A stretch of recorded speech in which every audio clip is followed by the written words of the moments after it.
Historia de Udalaka. En un rincón perdido de la tierra hay una gran montaña conocida por Gandamadana, en una de cuyas cumbres se levantaba un árbol colosal, donde vivía el gran Rishi Udalaka.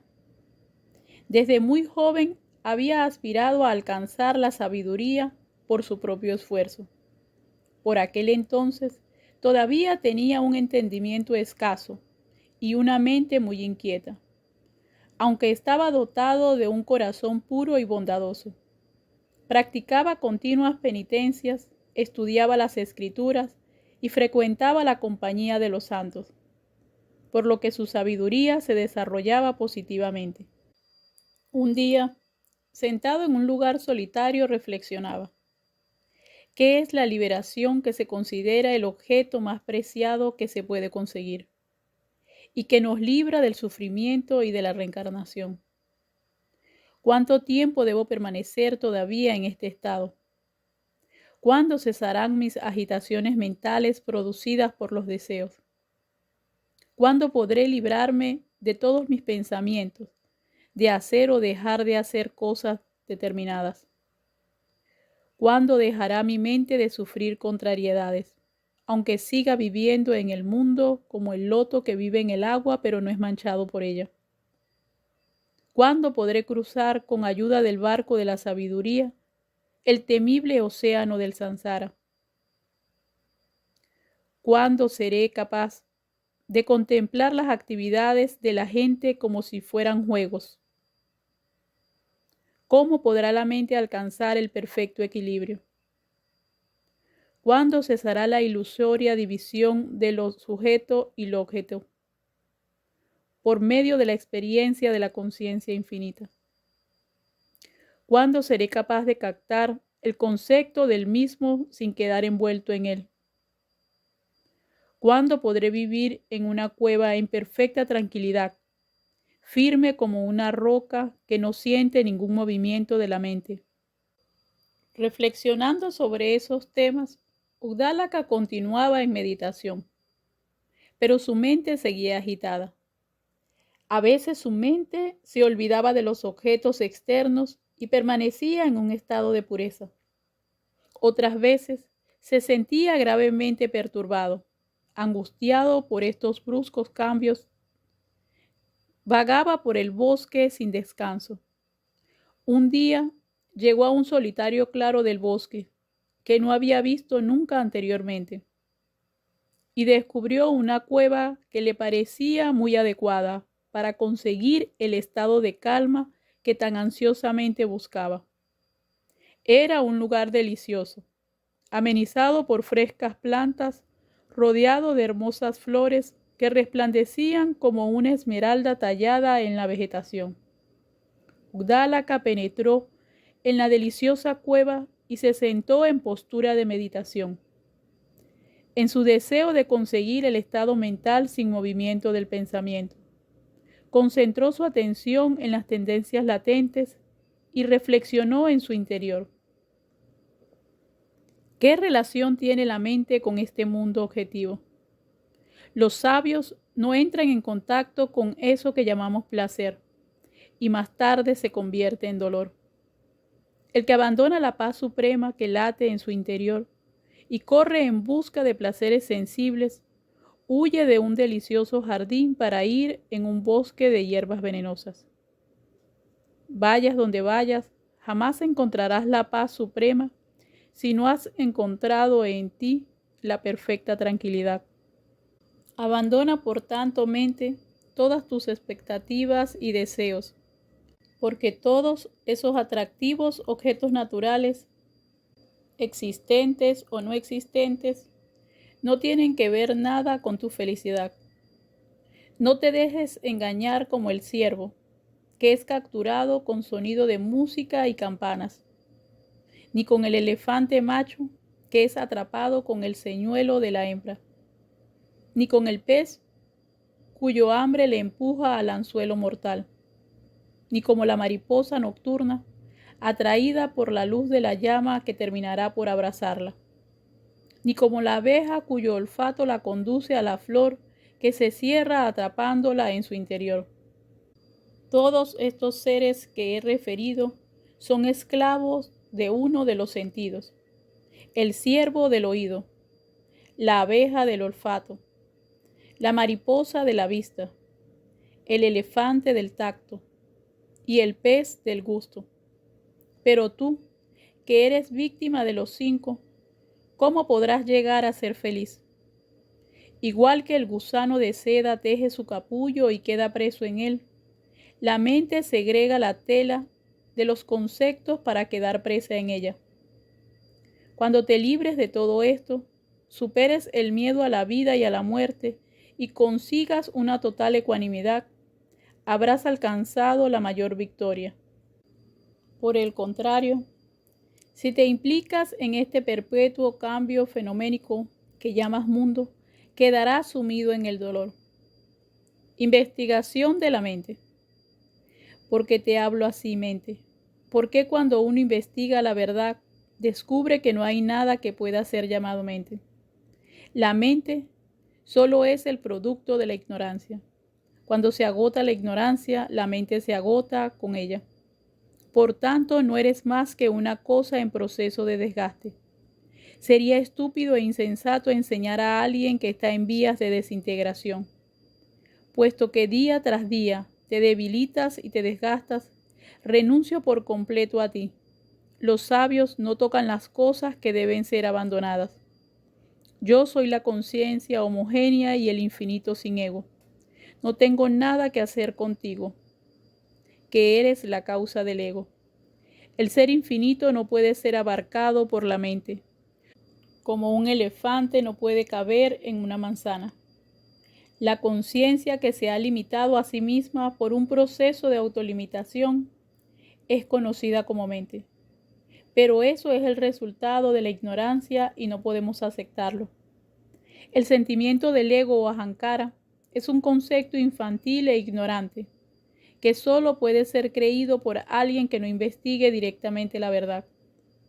Después de investigar cuidadosamente, he observado cada cosa desde las uñas de mis pies hasta mi coronilla, y nunca he podido encontrar una cosa de la que pudiera decir que era ese yo. ¿Quién soy yo? Yo soy la conciencia omnipenetrante, que no es objeto de conocimiento y que es libre de toda egoidad. Yo soy lo indivisible, lo que no admite nombre ni cambio, y está más allá de los conceptos de unidad y pluralidad, porque estoy fuera de toda medida y no hay nada distinto a mí. Por tanto, mente, debo abandonarte ya que eres sin duda la fuente del sufrimiento. ¿Quién dice yo en este cuerpo compuesto de carne, huesos y sangre? El movimiento tiene la naturaleza de la energía. El pensamiento es inherente a la conciencia. La vejez y la muerte son connaturales al cuerpo. Pero ¿quién es el que dice yo? Esta es la lengua, estos los oídos, esta la nariz, estos son los ojos, y esto el movimiento de todos ellos. Pero ¿quién es el que dice yo? Yo no soy nada de todo esto, porque no puedo ser tú, ni tampoco tus conceptos. Yo solo soy conciencia, pura e independiente. Decir que yo soy todo o que no soy nada son expresiones idénticas y ambas designan la verdad, la única verdad. Desgraciadamente he sido durante mucho tiempo víctima de la ignorancia, pero afortunadamente he descubierto lo que me ha privado del conocimiento. Nunca más caeré en las garras de la ignorancia. Igual que una nube que flota sobre la cumbre de una montaña, no pertenece a la montaña, aunque parece que estoy unido al sufrimiento, soy independiente de él. En ausencia del autoconocimiento, nace el sentimiento del ego, pero ahora estoy libre de él. No me importa que el cuerpo, los sentidos y todo lo demás exista o desaparezca. Ya no tengo nada que ver con ellos.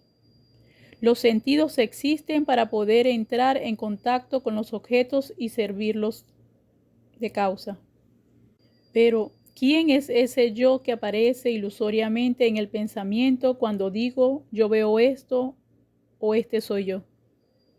Estos ojos ven y experiencian sus objetos de modo natural, sin que nadie les obligue a hacerlo o se sienta responsable de ello. Cuando los sentidos funcionan espontáneamente, sin un imperativo mental añadido, su experiencia es pura y libre de memorización o representaciones pasadas, dichosas o desgraciadas. Por tanto, los sentidos deben funcionar sin ser lastrados por la memoria de pasadas sensaciones. Esta memoria no es real, por cierto, sino un simple condicionamiento mental o vásana, que por supuesto tampoco es diferente ni independiente de la conciencia infinita. Estas vásanas o huellas de las pasadas percepciones pueden ser evitados fácilmente, dejando de representarlos o evocarlos en la conciencia. Por tanto, mente, debes abandonar esta percepción de diversidad objetiva y comprender la realidad de tu supuesta independencia con respecto a la conciencia infinita. Eso es la liberación. La conciencia no puede ser condicionada por nada. Es infinita y al mismo tiempo más pequeña que el átomo más diminuto, y por tanto se halla fuera de todo condicionamiento. La mente se funda en el sentimiento del ego y en la conciencia reflejada por los sentidos, y sólo de esta situación surge la ilusión de la autolimitación de la conciencia. Cuando esto se percibe y se piensa una vez tras otra, el sentimiento del ego y la creencia en la autolimitación adquieren una falsa consistencia. Pero en realidad, yo soy conciencia sin relación alguna con aquellos condicionamientos. Deja que el cuerpo viva en un mundo que ha venido a la existencia por sus acciones ignorantes, o que lo abandone si prefiere. Yo, que soy conciencia, no puedo ser afectado por ninguna de las dos cosas. Siendo infinita y omnipenetrante, la conciencia no puede nacer ni morir, ni pertenecer a nadie ajeno a ella misma. No tiene nada que ganar, viviendo como un jiva individual, puesto que todo lo abarca. Nacer y morir son conceptos mentales que nada tienen que ver con el ser. Solo el que sostiene la idea del sentimiento del ego puede ser preso y esclavizado por ellos. El ser es libre de ese sentimiento y está más allá de la existencia o de la no existencia. El sentimiento del ego o ahankara es una vana ilusión. La mente es como un espejismo donde se reflejan los objetos fenoménicos como sustancias materiales e inertes. Pero ¿quién es el que dice yo soy? El que veo en estos objetos. El cuerpo es un agregado de sangre y carne. La mente se desvanece cuando uno investiga su naturaleza. La autolimitación de la conciencia y otros conceptos semejantes carecen también de conciencia en sí mismos. Por tanto, ¿dónde está el yo que ve todo eso y les reviste de conciencia? Los sentidos existen y se ocupan todo el tiempo de autosatisfacer su propia actividad. Los objetos del mundo son objetos del mundo. Por tanto, ¿dónde está el ego que ve todo esto y piensa que lo ha visto? La naturaleza es la naturaleza y las diversas cualidades interactúan unas sobre otras, como la luz y la visión, el sonido y el oído, y se limitan a ser lo que son. Pero ¿dónde está el ego que ve todo eso y sabe lo que ve? Discriminación de la conciencia y la materia. El ser que es conciencia existe como el supremo ser de todas las cosas, en todos los cuerpos, en todo tiempo y en todo lugar. ¿Quién soy yo? ¿De qué estoy hecho? ¿Cuál es mi forma y por quién he sido creado?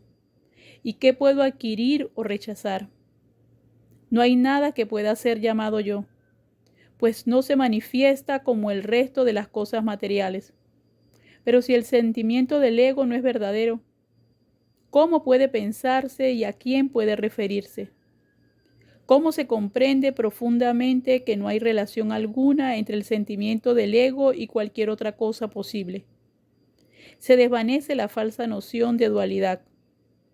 Lo único que hay es el ser cósmico no dual, Brahman. Si yo soy esa realidad, ¿por qué he de sufrir esta ilusión? Si solo existe uno mismo como el puro ser omnipresente, ¿cómo puede brotar ese sentimiento del ego? En realidad, los objetos carecen de sustancialidad. Lo único que existe es el ser.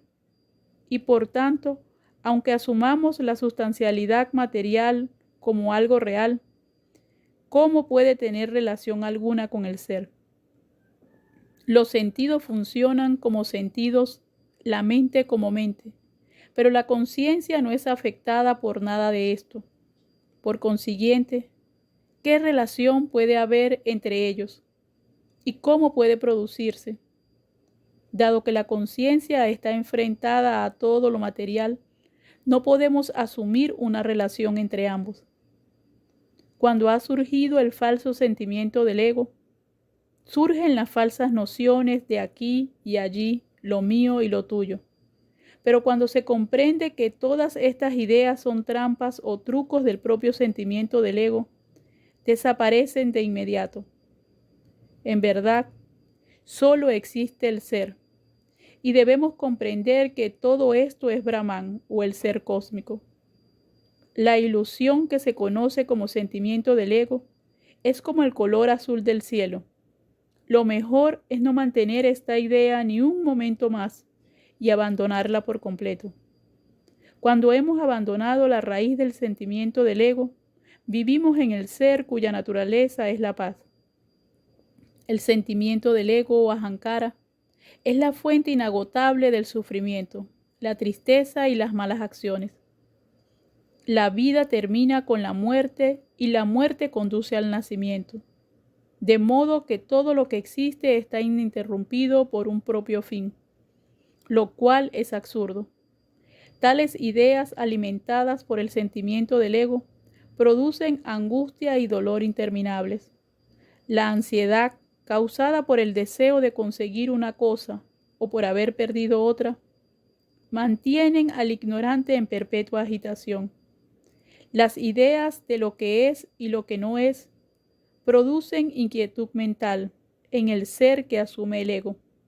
Pero cuando este sentimiento del ego cesa por completo, la ilusoria apariencia objetiva no germina y todos los deseos desaparecen al instante. Reflexión sobre la imposibilidad de la creación. Este universo ha comenzado a existir sin una causa fundamentada para ello. Pero ¿cómo podemos aceptar que la creación no haya tenido causa ni propósito alguno? Desde tiempo inmemorial, todos estos cuerpos estaban ya en el ser cósmico, como las vasijas están en la arcilla de modo potencial. El océano existía ya en el pasado, como existe en el presente y existirá en el futuro. Aunque el agua que lo forma asuma de vez en cuando la forma de olas, del mismo modo que todos los objetos son en todo momento el propio ser cósmico, aunque se manifiesten temporalmente unos tras otros. Solo un insensato puede sentirse yo con relación a esta aparición transitoria que conocemos como cuerpo. En realidad, está sintiendo el yo por un lado y está viendo el cuerpo por otro. Ambos no son idénticos, aunque él los identifique ingenuamente. Por la misma razón, si la mente fue conciencia en un principio y será finalmente conciencia, cuando cese su función de mente o conciencia autolimitada, ¿por qué la conocemos en este punto medio como algo diferente a sí misma? Los fenómenos parecen tener una realidad transitoria, pero esa también la tienen los sueños, las visiones del delirio, las alucinaciones de un borracho, las ilusiones ópticas, las enfermedades psíquicas, las perturbaciones emocionales o los estados psicóticos. Sin embargo, La mente confiere a los fenómenos una realidad permanente, como un amante sufre imaginariamente por la separación de su amada. Pero no es culpa de la mente, sino mía, por haber concedido a esa mente, por medio del sentimiento del ego, una existencia real de la que carece en absoluto. Cuando comprendo que todos estos fenómenos son apariencias ilusorias, me transformo en no mente y desaparece todo el recuerdo de las experiencias sensibles. Es decir, desaparecen el ego y el mundo objetivo al mismo tiempo. Cuando la conciencia comprende esto en profundidad y lo realiza, abandonando las tendencias mentales, autolimitadoras o vásanas, se libera de toda coloración superpuesta y permanece en su naturaleza esencial, que solo es conciencia. Cuando la mente recoge sus miembros en su interior y se inmola en el fuego de la conciencia infinita, se purifica y obtiene la inmortalidad. Cuando la mente percibe que el cuerpo es muy distinto a ella, abandona los conceptos, reconoce su naturaleza trascendente y resplandece victoriosa como conciencia pura. La mente y el cuerpo son enemigos implacables uno de otro.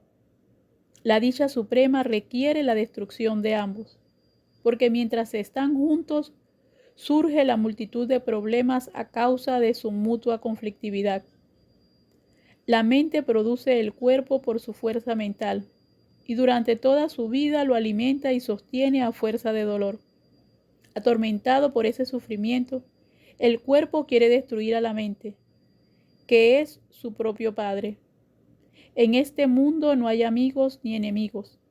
Lo que nos causa placer lo consideramos amigo, y lo que nos causa dolor lo tomamos como enemigo.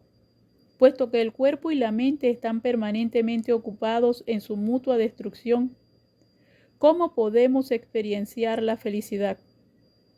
Solo podemos sentir la felicidad con la destrucción de la mente. Y eso es lo que el cuerpo intenta todos los días en el sueño profundo. A pesar de ello, hasta que no conseguimos el autoconocimiento, cuerpo y mente se fortalecen torpemente y parece que tuvieran un propósito común, como el agua y el fuego parece colaborar en una misma causa cuando se cocinan los alimentos, aunque son elementos contrarios.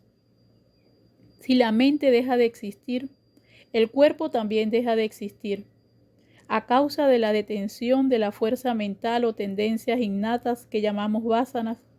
En cambio, la mente no deja de existir cuando el cuerpo muere, y por tanto, nuestro esfuerzo debe ir encaminado a acabar con la mente, que es un bosque cuyos árboles son los pensamientos, y cuyas matas y enredaderas son los deseos.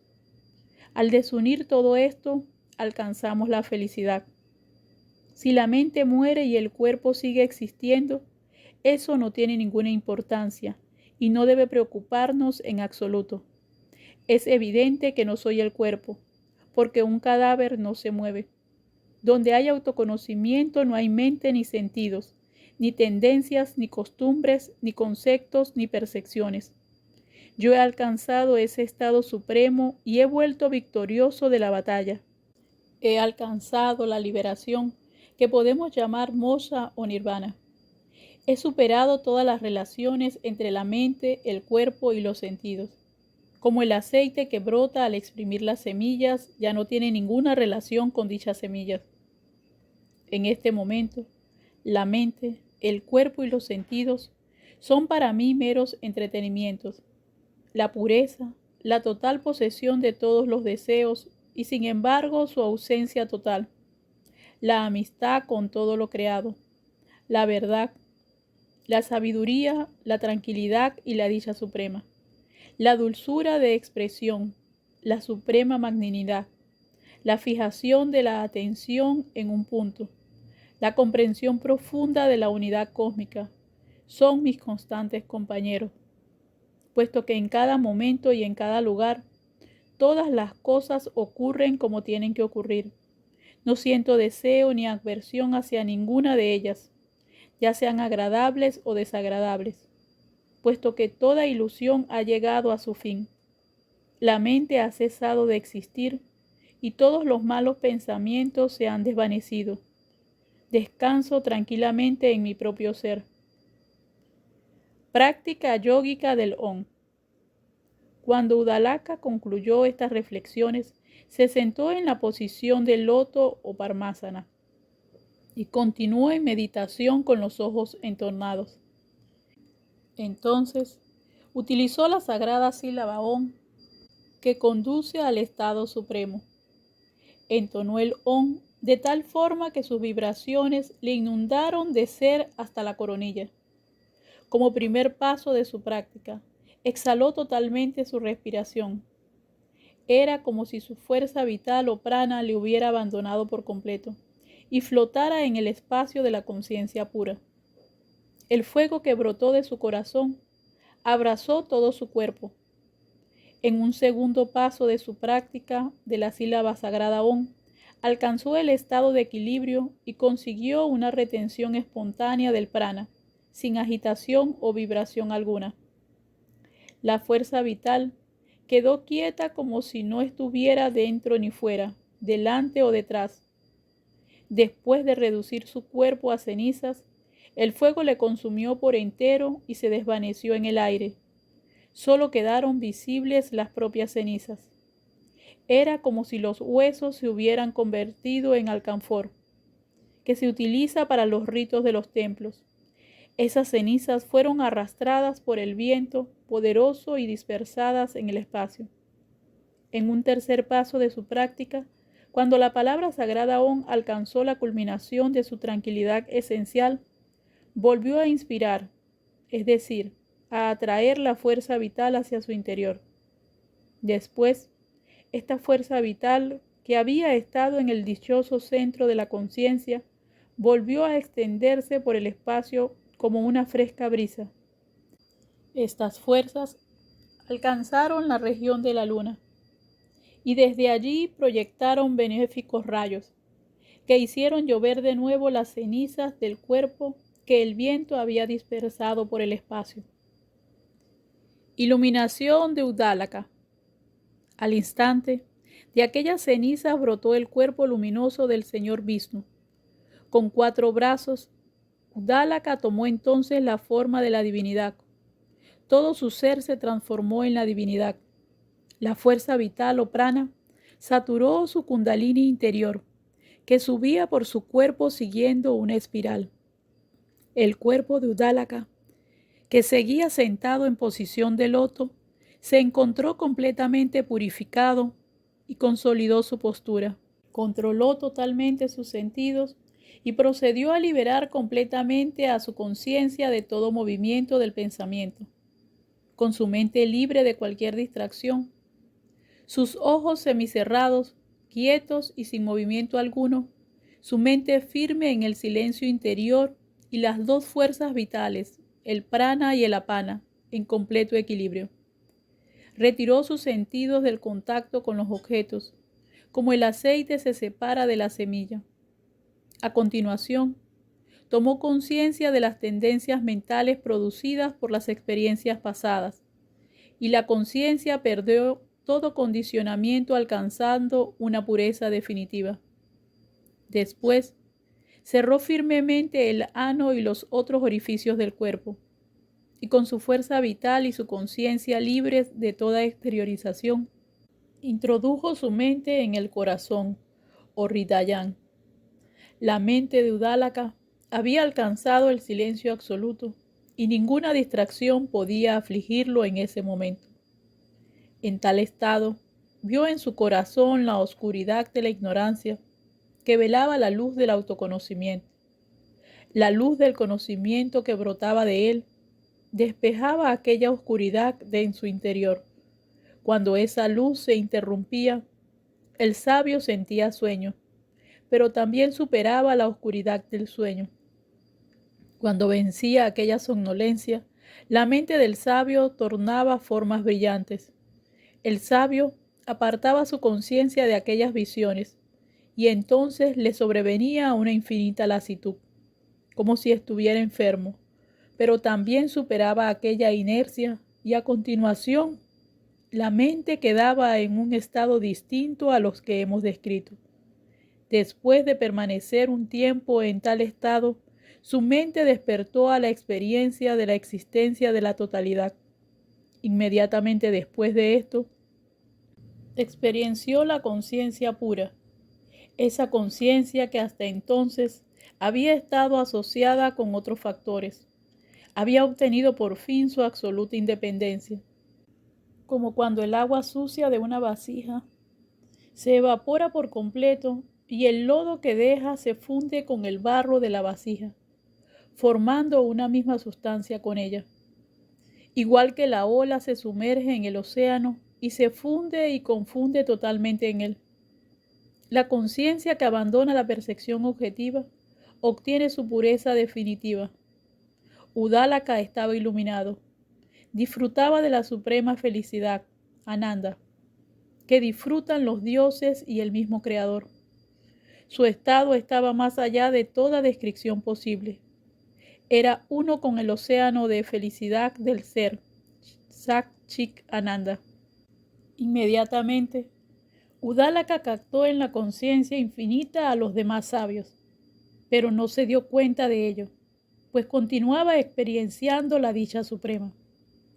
Había alcanzado el estado de liberación en vida, o Jivan Mukta. Vio a los dioses y a los sabios e incluso a los componentes de la Trimurti, Brahma, Vishnu y Shiva, y fue más allá de aquel estado, o Turiya Yatita. Convertido en felicidad misma, había superado también el nivel de la felicidad. Ya no sentía felicidad ni infelicidad alguna. Se había convertido en conciencia pura. El que experiencia esto, aunque sea por un momento, se desinteresa por los mismos deleites del cielo. Este es el estado supremo, o Turiya Tita. La meta final, la morada eterna. El que se queda ahí ya no es engañado nunca más, ni vuelve a caer en las garras de la sujeto-objetividad. Está completamente despierto y jamás vuelve a concebir nociones de objetividad o conceptos mentales. En realidad no es algo que se pueda conseguir. Událaka permaneció 6 meses en aquel estado, con una atención ajena a toda tentación o poder suprasensorial. Los mismos sabios y los dioses le adoraban. Fue invitado a visitar el cielo, pero declinó la invitación. Totalmente libre de deseos, vagaba por ahí como un sabio liberado. A menudo pasaba días y meses en meditación en las cuevas de las montañas. Otras veces se ocupaba de las tareas ordinarias de la vida, pues como ya había alcanzado el estado de perfecto equilibrio de las gunas, todo lo contemplaba con una visión ecuánime e inalterable. Su luz interior brillaba en todo momento, sin apagarse ni aumentar su fulgor. Con todas las nociones de dualidad totalmente abordadas, vivía desprovisto de conciencia corporal, en el puro ser. Rama preguntó entonces al maestro sobre este puro ser, y Vasista le contestó: